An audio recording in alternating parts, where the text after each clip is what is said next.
cut this piece right here. It's certainly not intentional. The angry clan, because I'm blocking the light, will give it away locally if anybody wants it. I ended up putting it here for now. We'll travel among the spine of the long spine urchin.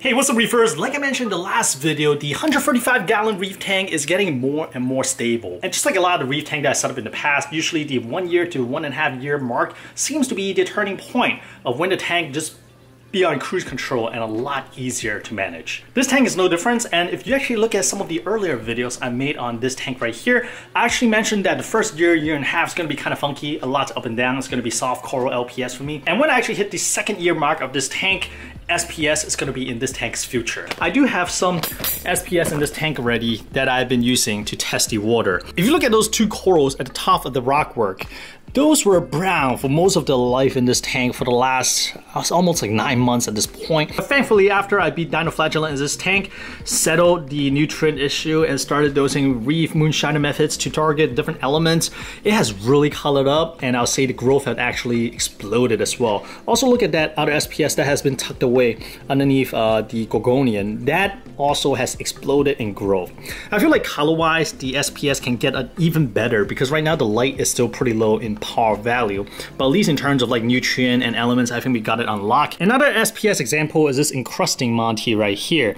For a while it's just been holding steady, but again, for the past 2 months it started just taking off, growing. Another example is this jack-o'-lantern lepto right here. If you look back just like 3 months, this was mostly pale white, is like on its way out, but as you can see, it has fully recovered and started encrusting onto the rock beautifully. And now that we're coming up to 1.5 year mark, I'm starting to add a little bit more sensitive corals in terms of like LPS, and then I'm starting to look into hardier SPS now that these guys seems to be liking the tank's condition. Out of all these fancy gear right here, Alcatronic is probably my favorite. It really keep an eye out on the alkalinity for me, and also the reagent is super cheap compared to what else is out on the market. So why am I talking about SPS and LPS and whatnot? That is because the goal of this week is for me to go into the tank and reorganize things a little bit, and to also do a little transfer of corals between the big tank and the small tank upstairs, which is mostly consists of soft corals and macroalgae, and of course mangrove. First thing I want to target this week is to kind of rehome some of these gorgonians right here, because initially I added gorgonian because it's super hardy, super easy, and it gives that really nice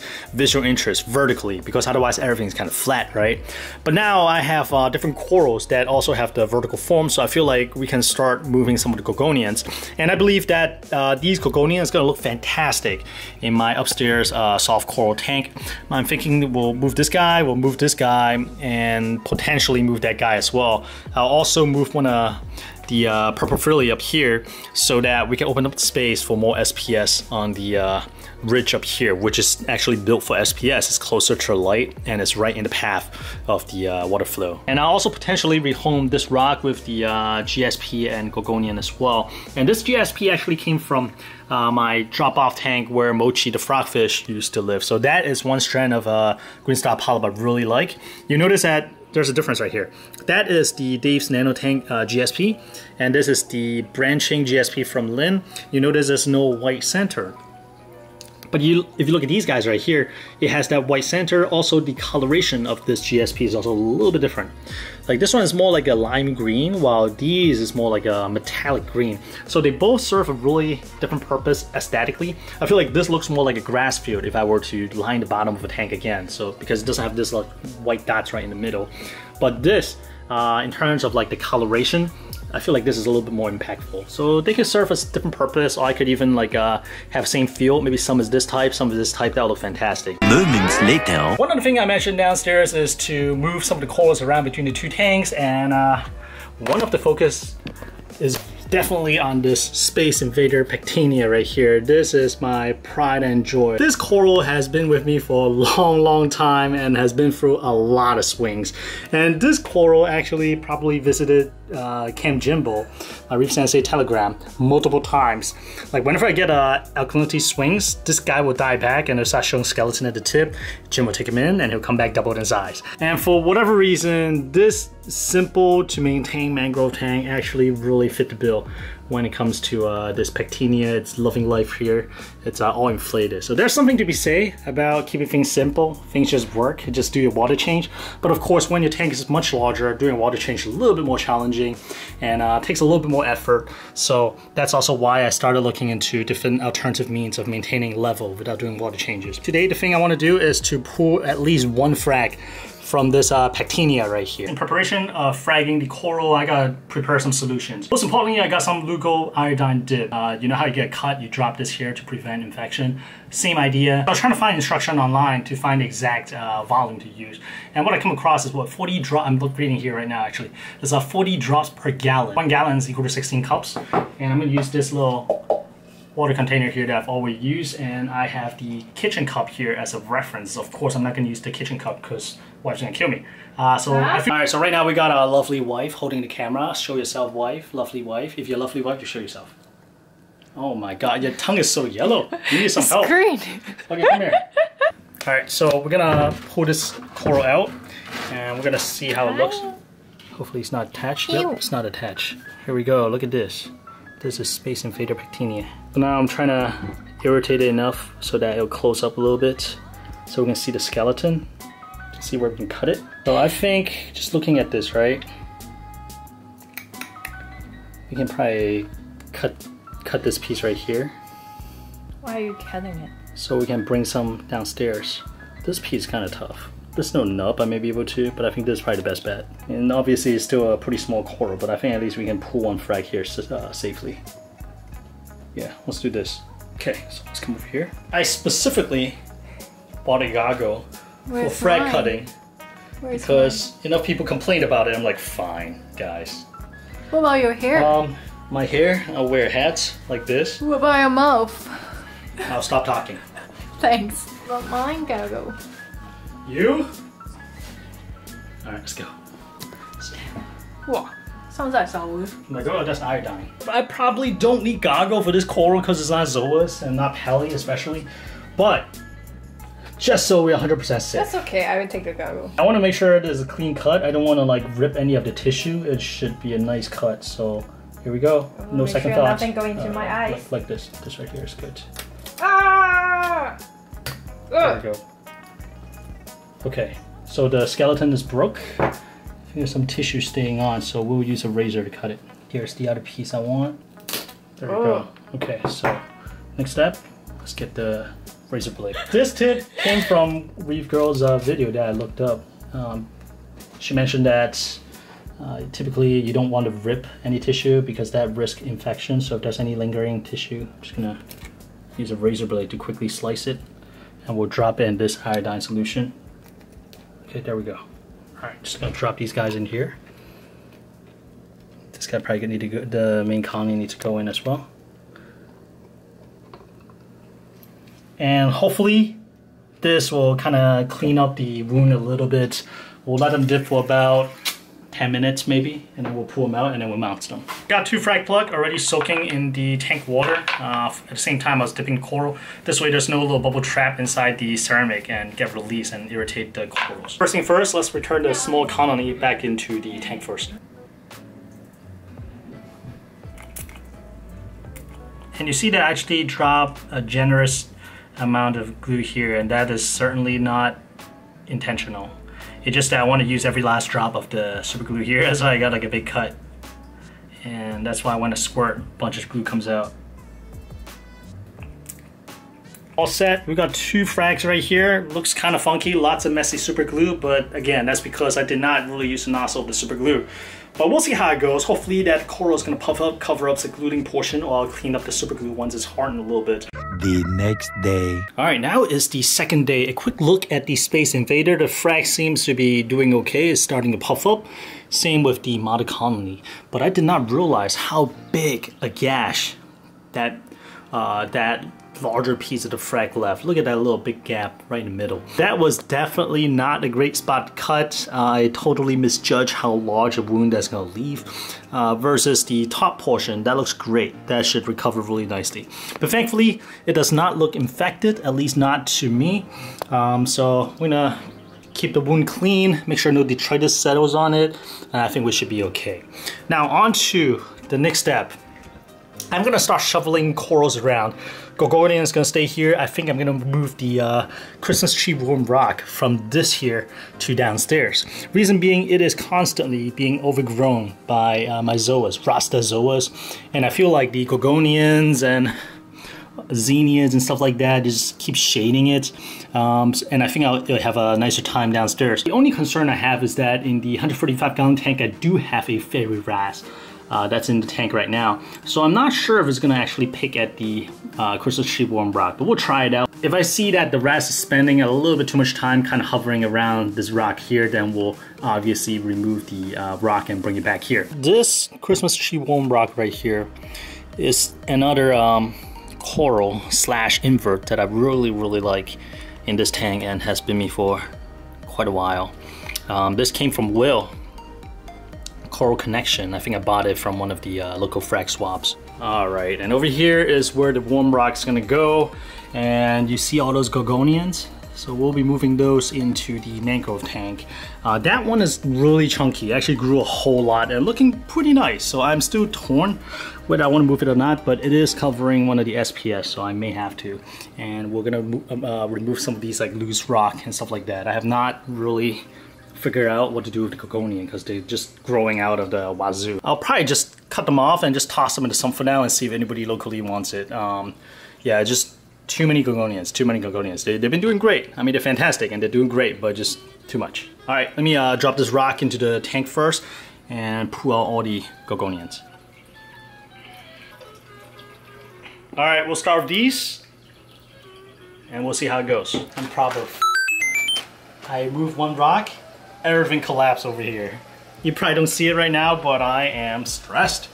That's why we got things all over the place. I'm trying to really quickly reorganize a little bit. That's usually what happens, right? Even with the best laid out plan, you know what? Things just happen. I don't see a difference. You don't see a difference? Maybe that's a good thing.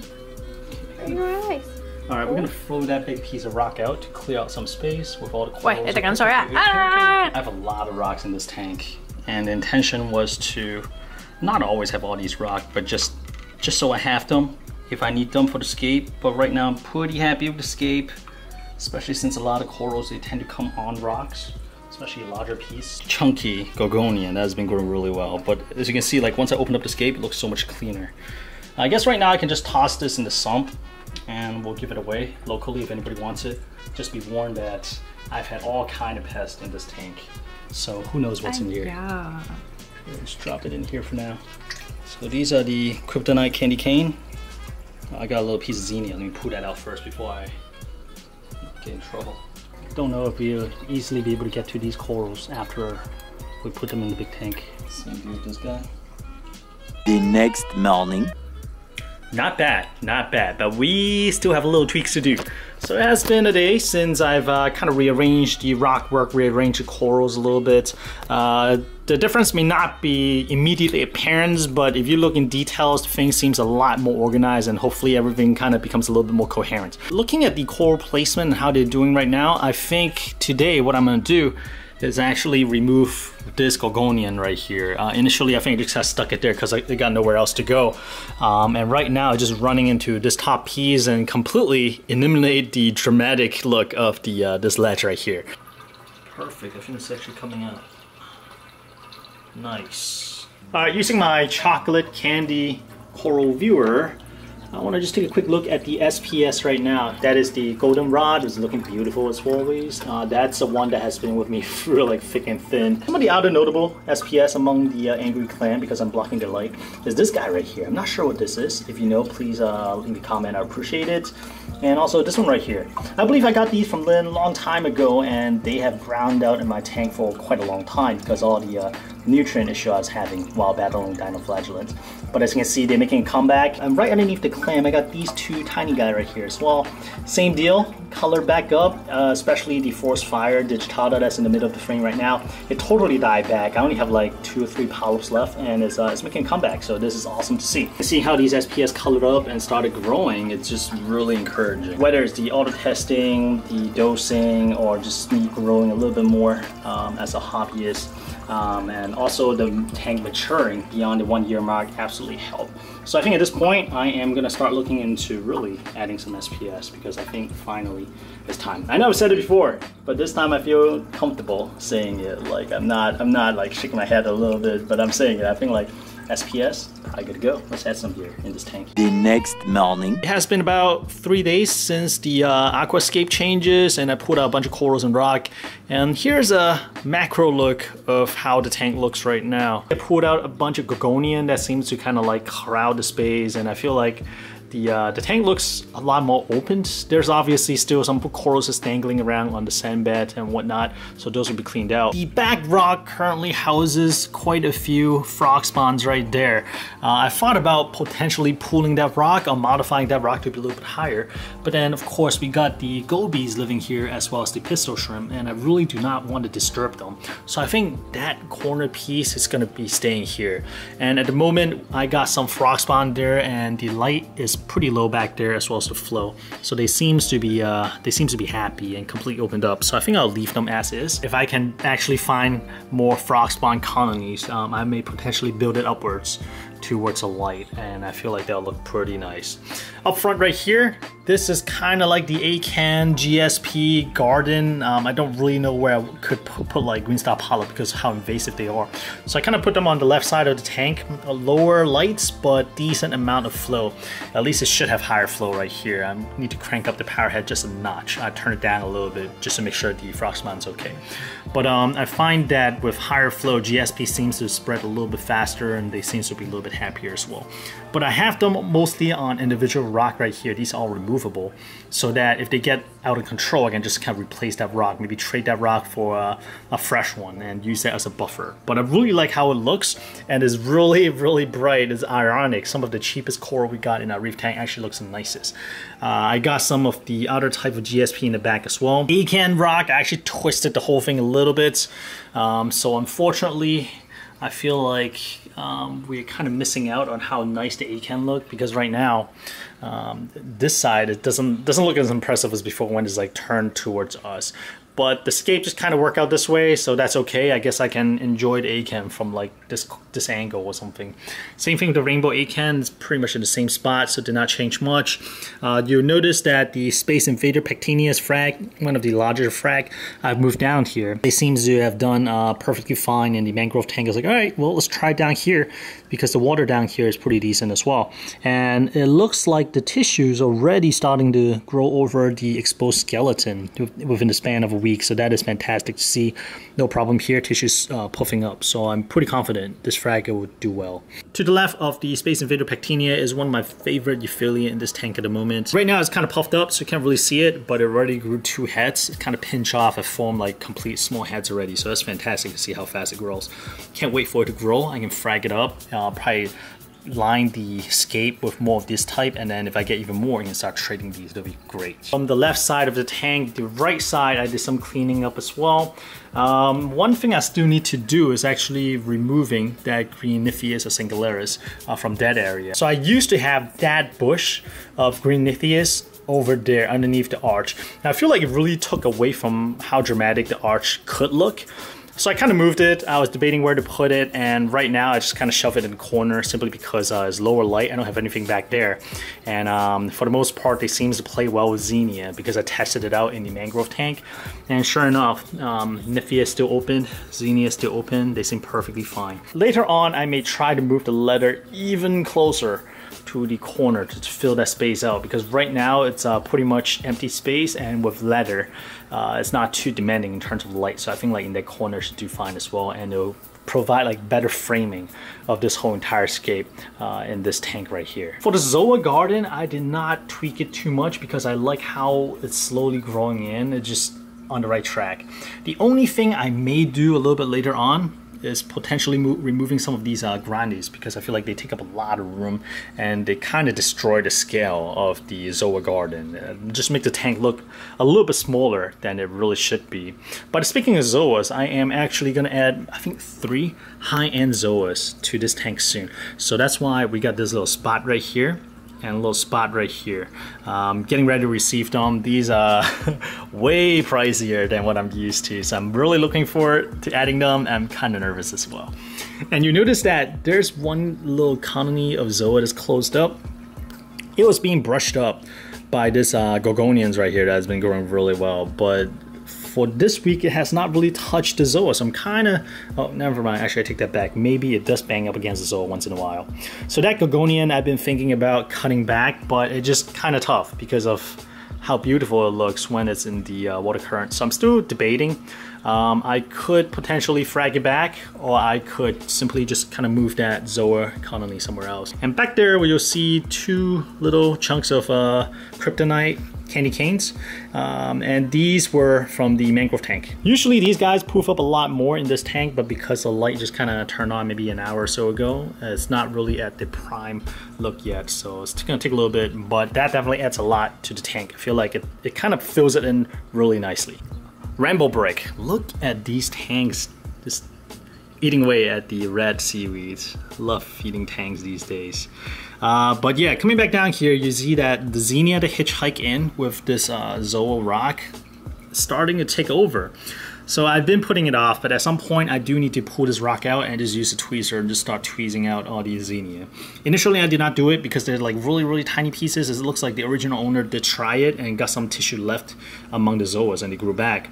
But looks like it's time again. I was waiting for these guys to get a little bit larger so my tweezer could get a better purchase when I try to pull them. In this update, I think the happiest thing I have going for me is the SPS.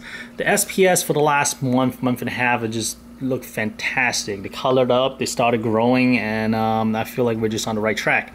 So I am actively looking at SPS frags that I could add to this tank. I feel like I have enough green in this tank. So in terms of SPS, I'm looking at something red, possibly like maybe like red planets and stuff like that. I always wanted like a tabling Acropora.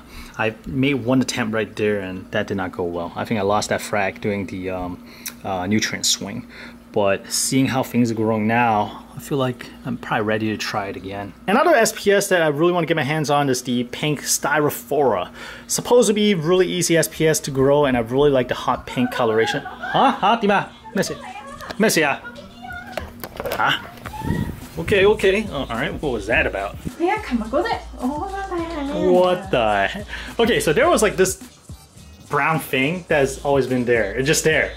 And for the longest time we thought it just like dead leaves or whatever. Apparently it's, what, a corpse? A carcass? But somebody just, what, bagged it and threw it in the woods? Secret. And I saw him hiding it. Okay, I guess we'll find out what it is. That's weird. Okay. Alright, no, not now. Let me finish the update. Right now is year 1.5. I feel like this is when Euphyllias and stuff is going to do really well in the tank, and then 2 years beyond, I think that's when SPS started establishing and started looking halfway decent. So I think we're on track. We're on track. Now look at this gold torch from Joker Corals. This is the New York Knicks, I believe. And look at the hippo tank, man. This guy's getting a little chunky, man. Hippo tank got big. I know I say that every single video, but dang, look at this guy. This guy's only, what, 1 year old? Maybe slightly older than 1?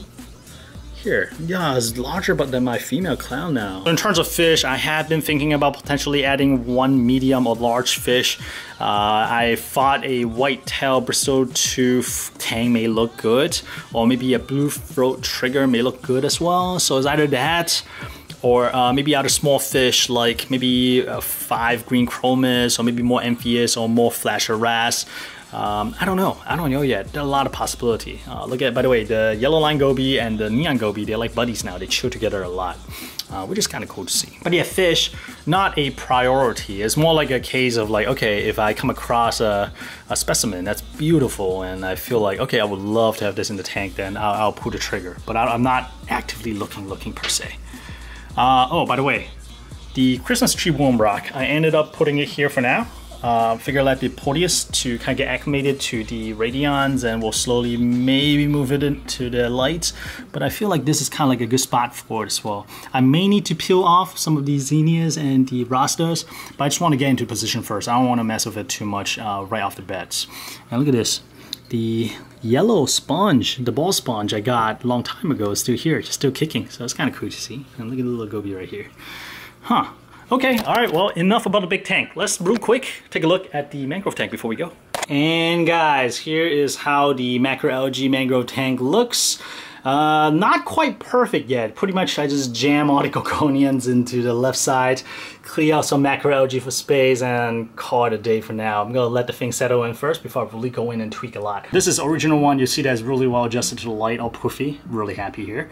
That gave me a little bit confident adding the other type of coconians in this tank as well. So back there, these are from the 135. You notice the different growth pattern. It doesn't look natural in this tank yet. But over time, hopefully you'll start getting used to the light, the currents, and it'll look more grown in, like this front one right here. This is the one that I've been in this tank for a long time. I still have a kryptonite candy cane in here, looking really nice and poofy. And instead of the Christmas tree worm rock that used to be here, I got a nice piece of GSP. So this tank, I'm thinking about trying to grow a lot of these more common corals, for example, like zinnias, green nymphaeus, and GSP. I have different type of GSP. There's just one type. I'm gonna add more later. And just use those to kind of build up the aquascape and fill the tank in. Of course, we got some rule breakers like the Space Invader right here. This is the other frag that I got. It looks nice as well, also poofy. The mother colony, well, I use the term really loosely because it's actually really small. But that looks healthy as well as I wipe sweats from my brow. Because if you look at the cuts, like I mentioned earlier in the video, the cuts are way larger than I was expecting. But it looks to be okay and healing properly, so that's really good to see. So I don't think we'll have any issue here. Hey, Sunday morning Moki here. In fact, if you're watching this video on Sunday, right now it's Sunday, what, 8:30 a.m. Just finishing up the editing and getting ready to upload it. You'll probably even see this hat in today's thumbnails, in fact. And the reason I want to pop on here is because I just want to give you a quick update on the Space Invader Pectinia. Here's frag number 1. It's doing beautiful, just like frag number 2 down in the mangrove tank. And the mother colony, or I use that term again really loosely, look at the cuts. I'll say it's almost like 50% healed. Keep trying to get it from this angle, but it keeps losing focus. So you see right here, the tissue around the wound has already started closing up and poofing up already. So that is really, really impressive, and I'm really happy to see that. Yeah, I'm not sure how the video is coming across, but I'll say it's already maybe like 50% healed. So that's, again, really happy to see. I'm really afraid that I would get some sort of infection, but looks like we're good. All right, back to the video, and once again, thank you for watching. I appreciate you, and I hope you guys have a really good weekend. Right now, unfortunately, the green nymphaeus is not open. I just scraped the glass to disturb everything, so they closed up. But it's this tank got like a nice calming feel to it, which is kind of cool. You notice I also pulled out all the red spiny macroalgae that bubble algae likes to live among. They're just not doing well in this tank, probably because emerald crab apparently really like to eat them, and they're turning transparent as well. So I just pulled them out, and I feel like it makes the tank looks a lot more neat and gives room for the red High to really grow. And I really like the coloration and the growth pattern of the High anyway, so that's perfectly fine. Up front, we got my collection of leather. We got the Japanese pink nymphaeus. We got the lemonade yellow nymphaeus, I think. We got Joseph's leather. They're all doing fantastic. Really not too much to it. And the 2 bank guy cardinals, even though that one is kind of tucked away right now, definitely a pair. They always hang out, except for now. And every morning they'll kind of swim right in the corner because they know that's where I sit and that's where I feed them.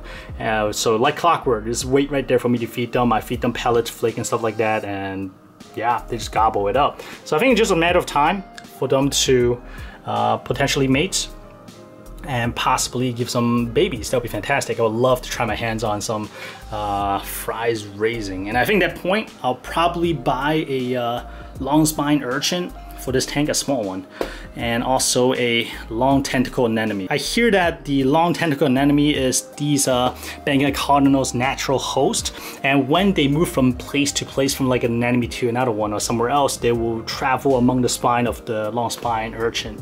So I feel like those are some really interesting symbiotic relationship, and I'd love to see them as well on a smaller scale. Although I do need to watch out to make sure the sea urchin does not just destroy all the macroalgae I have in this tank, and of course I have to feed it like nori and stuff like that.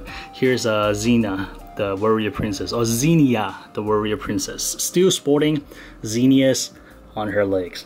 How awesome is that? All right, guys, I hope you guys enjoyed this quick little update on the 145-gallon tank as well as the 17-gallon Mangrove tank. If so, leave a like, and in the comments, I would love to hear your recommendations on certain corals that I could add to the 135-gallon tank, especially if you're into SPS.